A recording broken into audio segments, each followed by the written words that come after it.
What's up? I'm Tyler. And I'm Dakota. And this is the Bourbon and Business Podcast, where we interview successful businessmen and women to let you in on why success doesn't have a single formula to follow. We also have a little bourbon tasting along the way, because why not? Why not? So guys, please enjoy this episode and let us know your thoughts at Bourbon and Business Podcast on Instagram.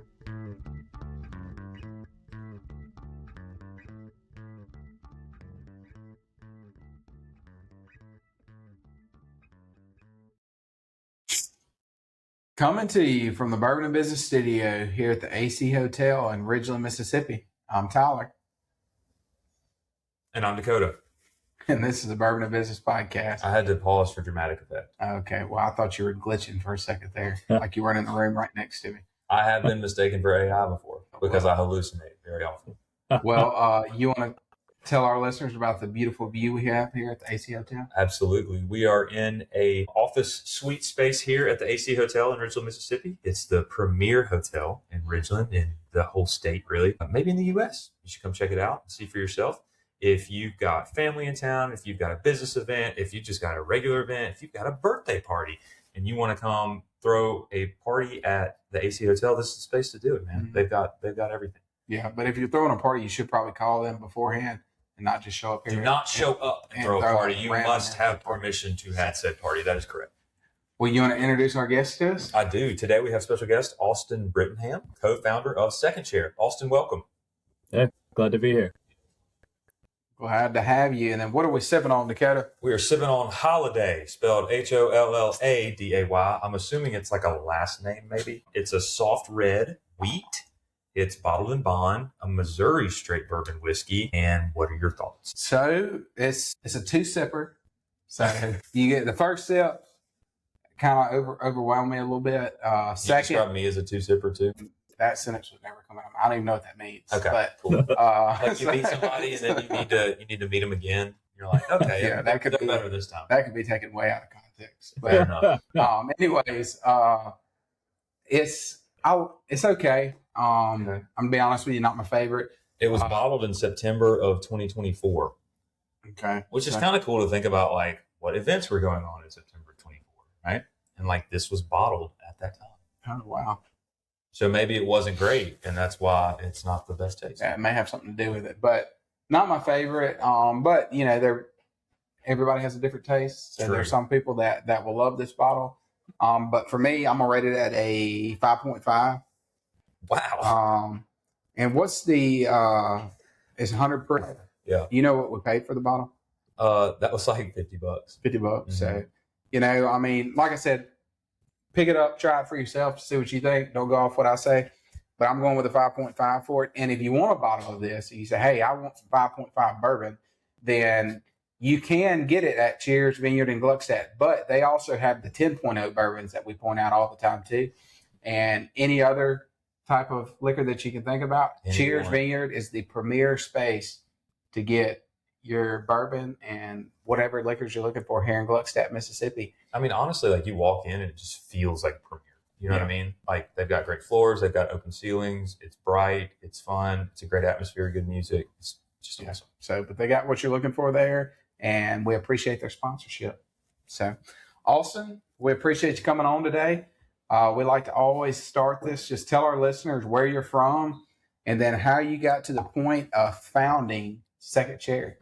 Oh, man. I grew up in Idaho, college in Washington State, down in Mississippi for law school. I spent 4 years down there, and I recently moved back to Seattle. So not sure where to call home anymore, but I'll say today I'm calling in from Seattle. And I started my business. It's my second one. I started this one when I was down in Mississippi.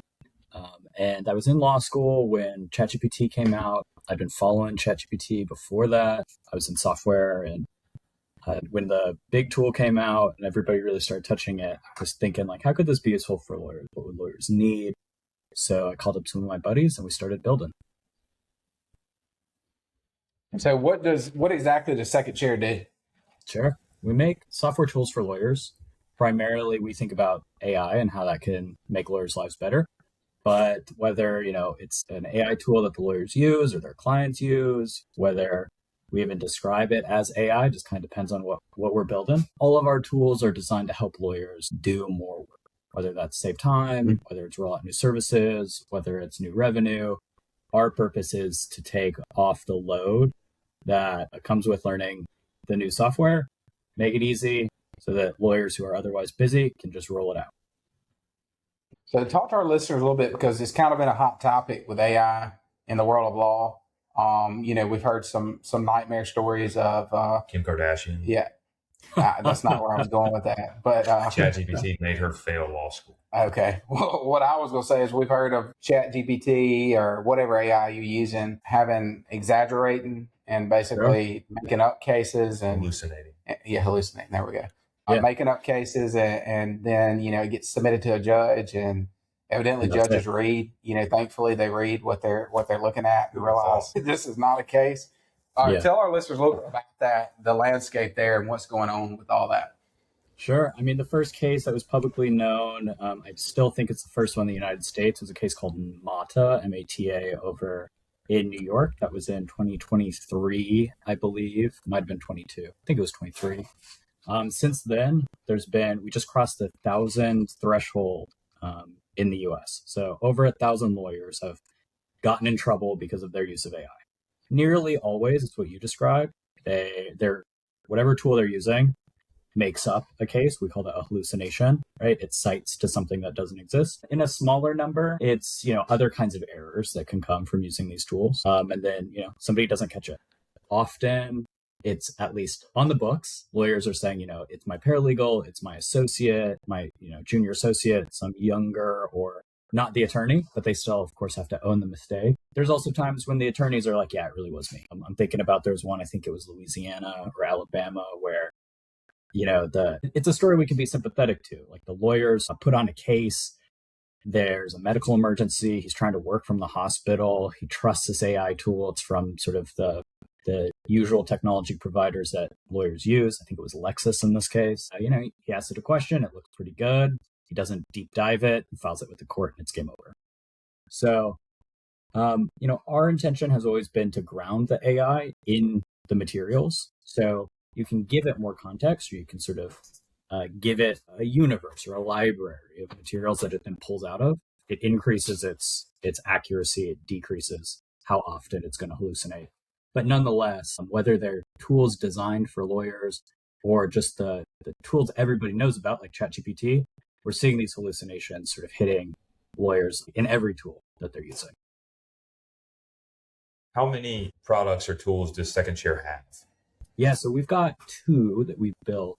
Ours today is really designed for lawyers to use with their clients. So a major US law firm came to us when they noticed this problem, which was that their clients were asking ChatGPT questions instead of asking the lawyers. And to the clients, this appears to be good enough. Oftentimes clients aren't like listen, if you don't speak French and you say, hey, AI, translate this into French, you also then can't really figure out, is this a good French translation or not, right? You don't know what you don't know. I think the same problem happens for legal docs. I think it happens in medicine. Sort of, if you're not highly knowledgeable in the special, niche training, it's hard. So clients go and they ask ChatGPT instead of their lawyers. Also, lawyers are expensive, so I can't blame them. But the problem is that they're getting worse answers. Their attorneys often don't know what they're asking to the tools. So it's bad for the lawyers.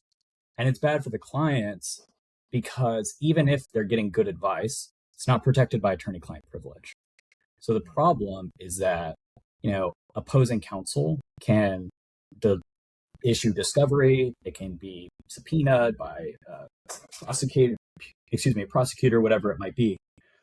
So we just saw a case over in New York last month where a guy had been using ChatGPT. He gets booked for a white-collar crime, sort of high cash fraud, and his ChatGPT records get pulled. His lawyers fight over whether or not it should be protected or not. They're arguing it's privileged. The court decides it's not. So everything is putting into the AI and becomes record in the lawsuit. So you can imagine if you're like a business executive and you're asking ChatGPT questions like, how do I get out of this contract? Or I really don't like this employee because for some protected reason and you say some stuff, like that can then become evidence in court. So we tried to figure out how do we create this environment where attorneys and their clients can work together using an AI and have privilege protect that conversation. So that's what we built. It's a portal that a law firm can roll out to their clients. The clients can use that instead of ChatGPT. It's going to give them better answers than ChatGPT. It's able to be reviewed so that the lawyers can figure out if it's right or wrong, give their feedback to the clients, and their clients again have this sort of protected and trustworthy source rather than whatever's out on the web. Well, and that's, I've never thought of that, but that, makes sense. Yeah. If you were inputting information into Chat GPT, it could come out, if, like you said, ended up in court in discovery. So, and I think that's a good thing for our listeners to hear because, like you said, it may not be something intentional, like you're saying. You go to court for many reasons that may not be, that you broke the law, but it may be that, it may be a dispute, like you said, with an employee that's no longer working for you. And even venting to the AI about some, aggressive type, thoughts that you might have, like you said, around an employee, and then that employee gets fired or has a car wreck or something, and they sue you for some reason or wrongful termination. And they're like, well, did you not enter in this? I'm watching Suits LA right now. So the lawyer speak is like fresh on my mind. It's like, did you not, enter this so into basically, ChatGPT? He's been to law school already because he watched Suits. If the shoe fits. So, If the shoe fits. But you know what I mean? If the attorney argues that, then you're going to be like, well, yeah, I did enter that in, but the circumstances were different. Well, if it's in front of a jury or something, they're not going to care. And a judge probably wouldn't care either. They'd be like, well, you entered it in. Here's another example. We saw a business dispute back in, I think it was October. Video game studio acquires a smaller studio. Part of the contract was an incentive bonus. Like if they hit a certain benchmark, if I'm remembering correctly, they get paid out under the contract. And then, the team hits the milestone and the CEO of the acquiring company is like, hey, asking ChatGPT, like, how do I not pay this bonus? I don't want to pay them. Like, in other words, how do I break this contract? And really, it looked like evidence of bad faith, right? Not to try to breach the contract. And unfortunately, that got picked up in the materials. And then I can't remember if the CEO was actually in the courtroom in the seat, but I know he got impeached somewhere. Maybe it was in discovery, maybe it was in a deposition. But they pointed out, like, hey, you said you weren't trying to get out of this contract. You said you were negotiating in good faith. Your ChatGPT record doesn't agree. So, we think it's valuable. Like there's reasons why clients want to use these tools. I think lawyers recognize that. And in reverse, there's reasons why clients should talk to their lawyers. And so we said, okay, how do we bring this sort of out of this like shadow economy where clients are using this and not telling their lawyers and bringing them like stuff that they're made with the AI? How do we just bring everybody together? Yeah. Well, and I think it makes sense because, a lot of times you have questions that don't necessarily want to call your lawyer and, get billed for. That's right. But it's just something that's just randomly running through your mind. And you want to enter it in and just kind of get an answer. Say, hey, what is this? And, and of course, your lawyer doesn't want you calling him or her every time a thought pops in your head about legal questions. I think that it is a great tool, and now that you say that it could, your other AI can show up in discovery, it's probably a really good tool to have.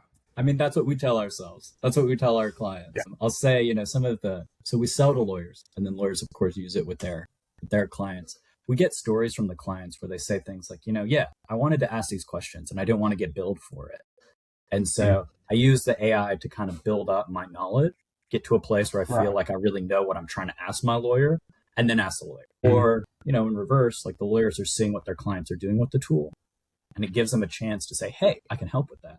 Or like, hey, you're asking it this thing you think is a simple question, and it's actually really complicated, and we'd like to help you on it. So we hear that story from both sides, but really from the clients who, they're the ones who are trying to use something. And I think attorneys have a professional. In my mind, I think about it as a justice-based issue. Like they have the ability to do this, so they should. But when I talk to lawyers, I often really talk to them from a business standpoint. I'm like, hey, this is a tool that you can sell access to. This is a new line of revenue into your law firm. Often they resell it to their clients on a predictable, like a monthly subscription. So this is a predictable revenue instead of the variable hours that they might be getting. It can help stabilize some of their other business areas. So, I put my business hat on when I'm selling it, but when I'm really thinking about it, I'm like, clients want this, and that's what matters. Sure. So what was going through your head in the early days of developing this? I'm assuming you're not coding it yourself, right? No, I'm unfortunate. One of my best friends does that part for us, and we've got a team Nice. under him. So, but the first place to start was sort of like, ChatGPT was working, but we're like, it doesn't show its sources. And that's a problem for a lawyer, right? You can't just trust this stuff at face value. Mhm. And if we have the obligation to go investigate to see if it's hallucinating, like you guys pointed out earlier, then how do we make that fast and easy? So that's where we started. Some of the other big dogs in the technology space also kind of figured it out at around the same time. And so then we moved over to this new product, like I said, because a law firm kind of reached out and said, hey, we're having this problem and we want to solve it. Will you, workshop with us? Can we prototype? Can we be your first trial? So we developed it in part with this law firm, got it to a place that they liked, that we liked, and then we changed some of the components so that we could white label it, make it branded for each law firm that rolls it out, and we took it to market. Very nice. Well, talk to us a little bit about, this, I guess, could fall on the legal side of AI, but what issues are right now, like as far as your information that you're inputting into these AIs, whether it's not even y'all's AI, just Chat GPT, for instance. Yeah. I know you said obviously it can come up in discovery, but how safe is that information that you're putting out there and where is it getting dumped to?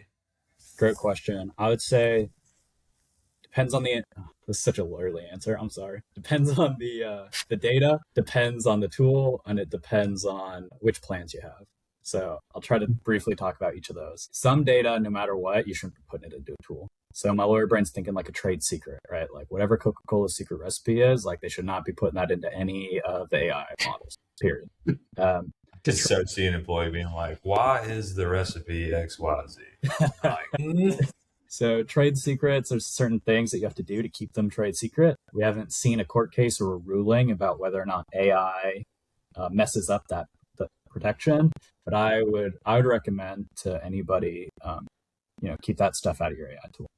Not many of us have trade secrets, so I'll move to the next layer, which is thinking about the plans. So there's like the free plan, some have premium, pro, different levels. The terms of service are going to tell you sort of how safe those are. But for the ones that you're not paying for, that data really, you should expect that like somebody's going to see it. In reality, there's so much volume of data moving through that like any individual thing you put in there probably won't ever be seen by human eyes. But, you give up any intellectual property rights you have in anything you put in or it puts out for the free and lowest tiers. You allow the AI to hold on to that information and use it for a different user's request. So if you put in like your grandma's like football Sunday, like secret pie recipe, then like some other user might actually get that recipe if they're asking for like, best game day pies. Some tiers give you more protections as you move up, but in many of them, even at the higher levels, they still don't offer sort of the highest stuff that you might need if you're a lawyer or a doctor or some other protected profession. I think the last thing I'll point out, we had an instance about a year ago where you could share chats in ChatGPT. So like if one of you guys was using it, you could send the conversation to somebody else. And then like the two of you then could be in the same chat or at least see what the other person had done. And if that share function was turned on, that it allowed for really anybody actually to see it. Google's web crawlers were in there indexing them. And so what happened was about 200,000 conversations became publicly available on Google, such that you could hit Google. Right. And there were lawyers in there. Some people even went through and deduced which law firms it was based on the questions they were asking and who they were representing, the kinds of issues they were talking about with the AI. And that happened, I think, independent of which plan you were on. Don't quote me on that, but I think that's what it was. So some of it is sort of a legal thing. Some of it is a technical thing, like how it's actually been designed. And then both of those overlap with kind of which level of service you're picking. So it's still new technology. I think there's still risks associated with it for that, we should be thoughtful of as we use. Yeah, I mean, for sure. I think, and I think it's a good thing for our business owners and professionals to hear, be careful what you put in there. Don't go upload all your clients' data into ChatGPT for whatever reason, because you're trying to, be lazy and cut a corner, because it can, like you said, come back to bite you in a big way. Well, there's also like the concern that I've had even today. I was talking to somebody about this, and like there's AI web browsers now, right? And so if I have an AI web browser and I pull up like a company proprietary software or something that has client information on the screen, is that information now, where's it going? What's it doing? What's happening with it? Because that's an AI web browser. It's constantly monitoring the screen for whatever's going on, because if you ask it to do something, it can actually click around for you, which is cool. But at the same time, it's kind of like the Claude bots, that have been going on. Tyler, are you familiar with Claude bots? All right. So Claude bot is, for everybody who doesn't know, this is a very dumbed down version. I'm sure Austin could probably elaborate a little bit more on it. But a Claude bot is, you take a Mac Mini and you basically get a code off a website and you download it on that Mac Mini, and that is your new AI agent assistant thing. You can train it to do whatever you want. You can train it to be a stockbroker. You can train it to be an insurance agent. You can train it to be a salesperson of online coaching seminars. You can train it to do whatever you want. And people are like, it's beautiful. It's so cool. I love it. It does this. It does that. And people have lost their life savings because they trusted this random AI bot that they downloaded from the internet to trade in their 401k and gave it access to everything, and it lost it all. And they can't get it back because you gave it access to it. So people they almost think it's kind of cute, but it's not. It can do you irreparable harm. It's cute right up until it does you something nasty. Yeah. I mean, the way I think about them is really how I think about when I advise businesses. It's how I encourage them to think about their internal communications, which is like, is this email? Is this Slack message? Is this whatever internal medium you use to communicate? Like, would you be all right if this got read by somebody who didn't like you in court? If it gets used as evidence for something, and I just, in my mind, AI is just another bucket to have that conversation around. And you might put information into that AI bucket, into a prompt, or upload files or something that's different than what you might put in like a Slack message or an email. And that's partly because, to your guys' point, like these tools can do a lot. They're useful. We're reaching for them for a reason. And so just in my mind, it's a question about being mindful about, is that information, is that prompt that you're saying, again, something that you'd be comfortable if somebody else read? And if not, can you confidentialize it? So instead of saying like, my client, the University of Mississippi, is trying to get out of its contract, you just might say something like, my client, a major Southern school, and take the same kind of thing you're trying to get out of it, but change some of the components, change some of the names to make it not specific. And in that way, the broader, the better. Yeah. Right. Or safer, I should say, I guess, because you might not get as accurate of an answer as if you were using a specific location or place, but you just saved yourself possibly, or at least you've opened yourself up to argue your way out of it in court in the future, because you're like, oh, I wasn't referring to them, I was referring to something else, and like, but does deleting the history actually, does that actually delete, or is it still there to be used later? Yeah. So in a very simple way, what happens is like when you send out words, those words get transformed into numbers in a matrix, if that means anything to you. And then that matrix is where all the computations happen. And then it gets translated back into human English. But all of the embedding and tokenization, all of that calculation that's being done sort of, in the wings, that, especially if you're using the free versions, you're granting them the ability to do whatever they want with that. So if you delete it, you're just kind of deleting that front-facing part, right?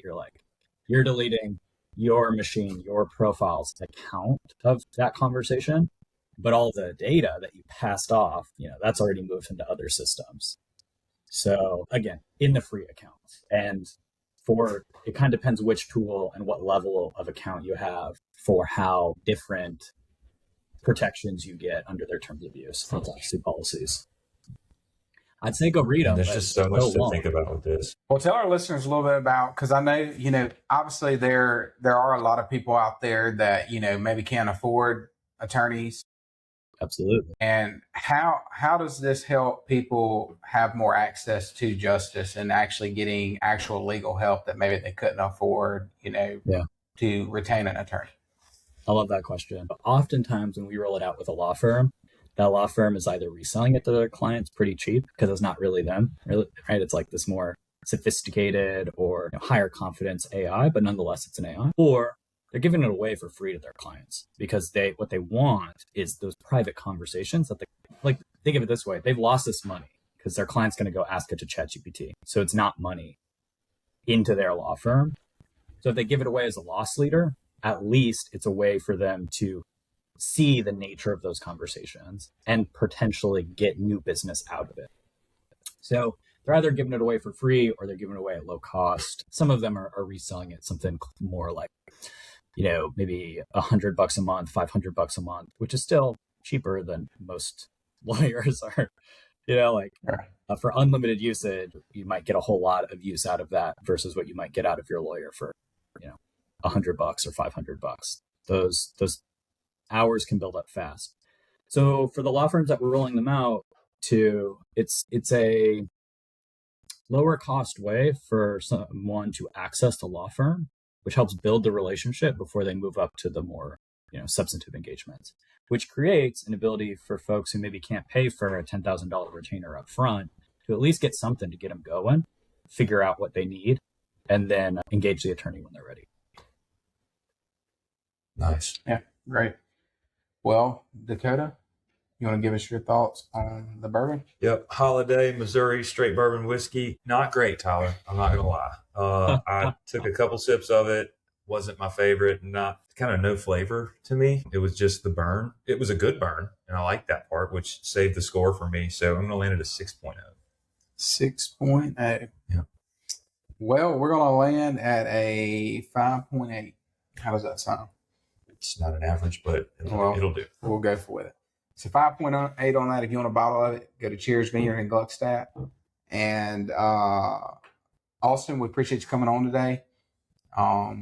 If somebody wants to get in touch with you, if they own a law firm and they're thinking, this is fantastic, I want this, how do they get in touch with you? Where can they find you? Sure. So you can find us at our website, secondchair.ai. That's the number 2nd chair.ai. You can Google my name, Austin Brittenham. Our website should come up. You can find me on LinkedIn, same name. You can send me an email, I guess, austin@secondchair.ai. And we try to stay really responsive. So whether it's a law firm who's interested in trying it, we also have clients who come to us and they say, hey, I really wish my lawyer would do this. They put us in a conversation together. The last thing, sometimes we just let everyday people use the tool just to get user feedback, hear, what the clients themselves like. So if you're a listener and you're like, hey, I've got a small business and I don't want to pay for a lawyer or something, give us a talk. We'll see what we can do. Awesome. There you have it. Well, and to our listeners, however you stream this podcast, if you would give us a rating and follow us on social media, and we will see you next week. Hope you guys enjoyed this episode. If you have any feedback or would like to be featured, reach out to us at bourbonandbusinesspodcast@gmail.com. Or find us on Instagram at Bourbon and Business Podcast. Thanks again for listening. Follow us for more content and info on the next episode.